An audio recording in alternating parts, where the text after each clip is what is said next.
Hello, welcome back to the channel, y'all. Got a couple projects coming into the shop, so I figured I'd share some with you. I've been out. I'm still moving a little on the slow side and shoulder surgery, so I'm a little slow still. And of course, I had to be on my right side. I'm right-handed, so makes things a little a little difficult, a little slower. So be patient with me.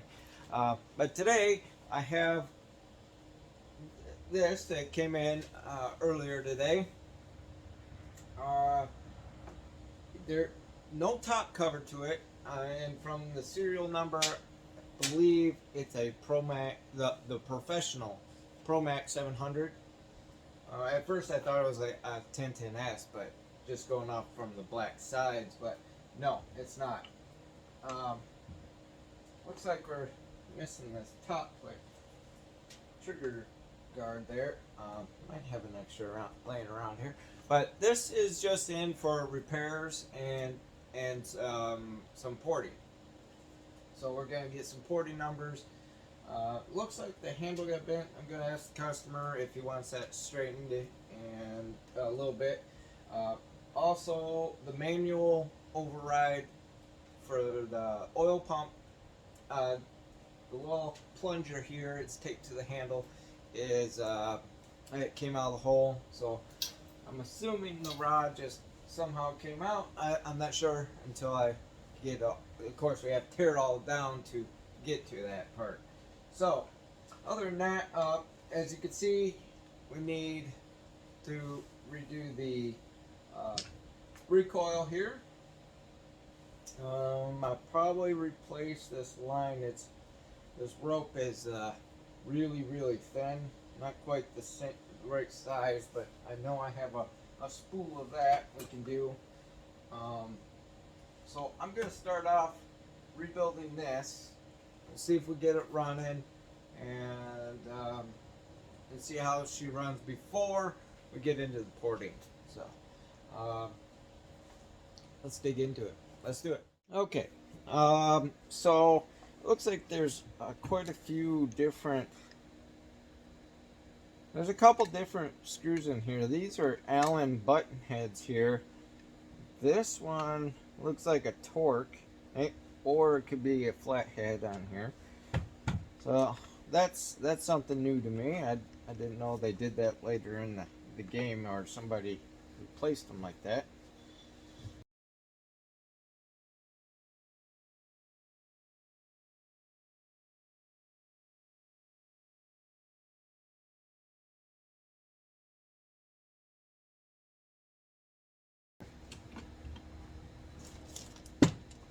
Oh, there was something in there. Ah, there's the culprit. So that is the cover to the rod of the manual oil override. Can you see all that? So it broke, and it was actually jammed up in here. It fell right out of there when I took it apart. That's interesting. But yeah, you can see everything's really oily in there. Gas. It smells like kind of an old gas. He did say it was sitting in his garage basement for a while. So we'll get all this cleaned up anyway. We'll see what's going on. Okay, I see the bushing here. That kind of popped out a little bit. Alright, it's nice and... Oh, no. So something's catching when it comes out that far. Now, it could be the rope.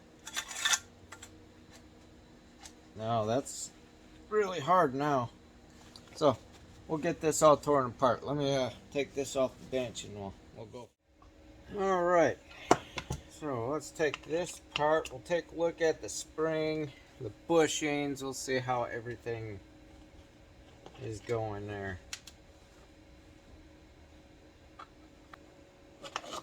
It's interesting. I loosen it up and something unbinds in there. Not sure what it is. Whoop, there goes the spring.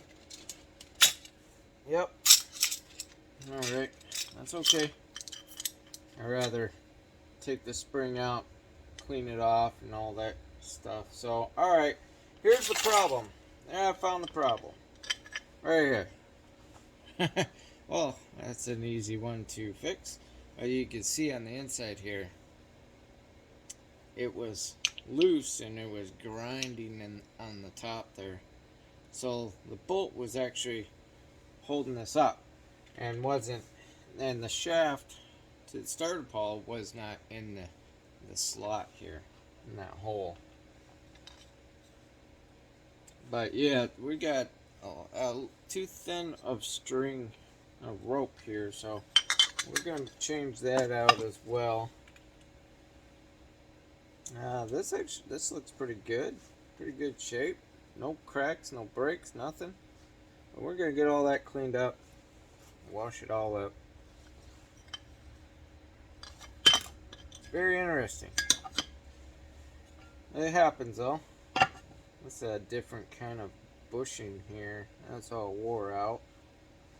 Never seen a red one. That's in good shape. So yeah, I mean, that's what it is.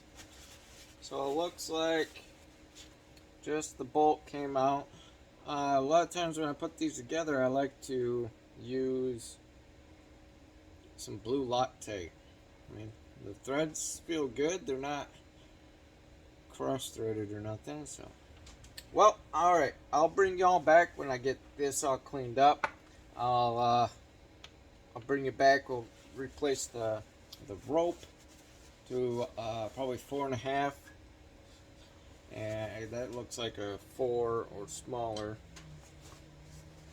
And yeah. All right, folks. So we're back. I pushed the wrong button on the phone, of course. So as you can see here, we got thicker rope. So much thicker. This is for like smaller, newer chainsaws, lawnmowers, that type of thing. This is a 4.5 rope here that we're going to stick through. So we're going to go ahead and feed all this through here. There's, like I said, there's 2 holes. Let's squish that down.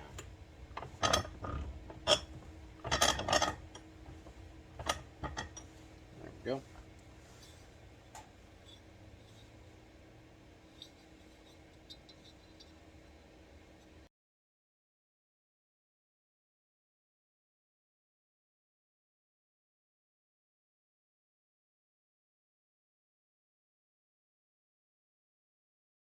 I'm just going to feed that through the hole.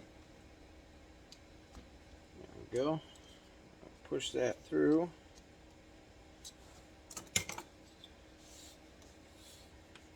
And voila. We got a new rope on there.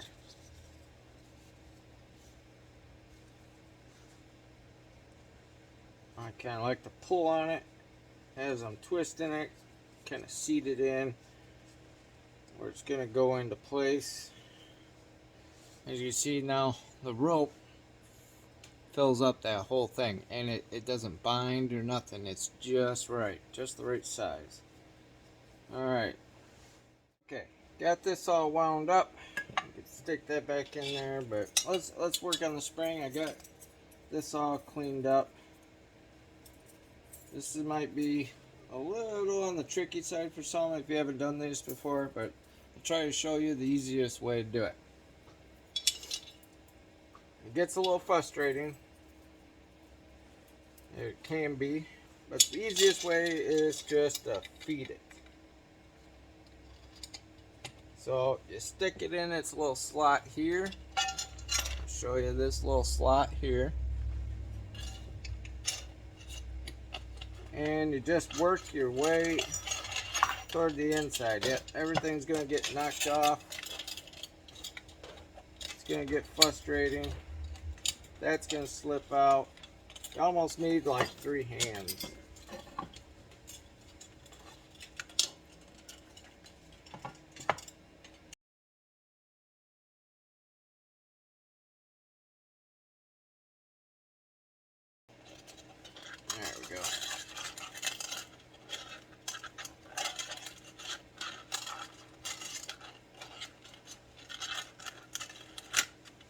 And voila, just like that.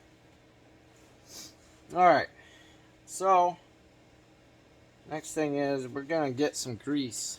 We're gonna grease this shaft up. I'm gonna, with my screwdriver, I'm gonna go in there, throw a bunch of grease in. Looks like I still have a little bit of the remains in here. I'll go ahead and get that a little bit out. Missed some.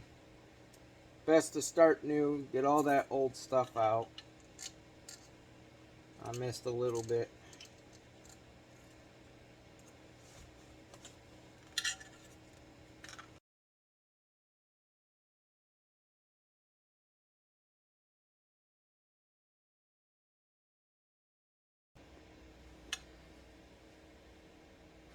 Alright, looking pretty good.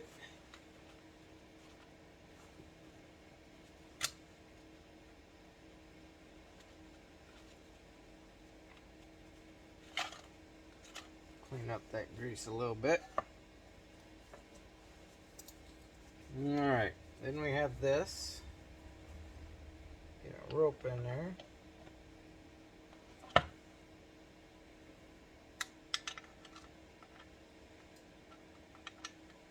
And in the right spot so it'll catch that spring.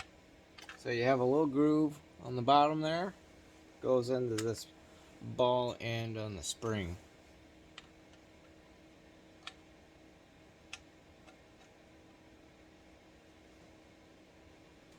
Sometimes you need to move the spring so this will go down. Once it's down, there it goes, it'll pop.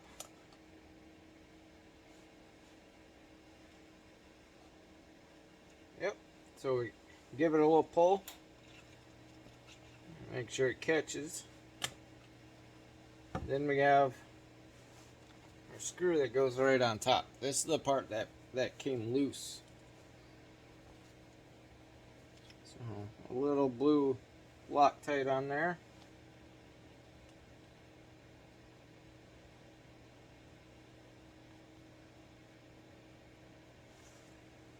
Don't need to be crazy tight because you're going to have to hold the shaft on the bottom end when you screw it in. So that's all. Don't need to be super tight. You can just grab that shaft and... Oh, okay, that's a little harsh on the shoulder, but that's it. Okay. So there we have it all rebuilt, cleaned up.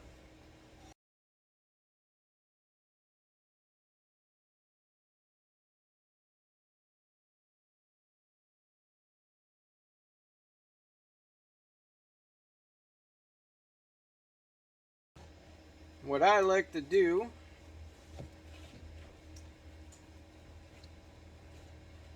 pull some out, make a little loop like this, put a little knot in there.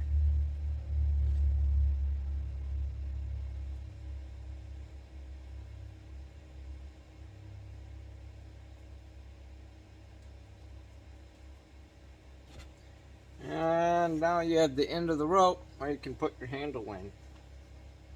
So I'm going to stick our handle through.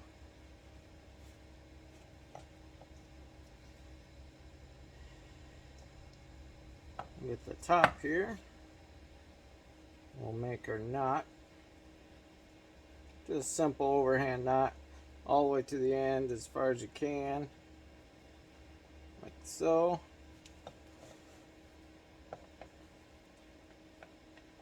Pull on it real good, and then you can stick that knot right in that top part.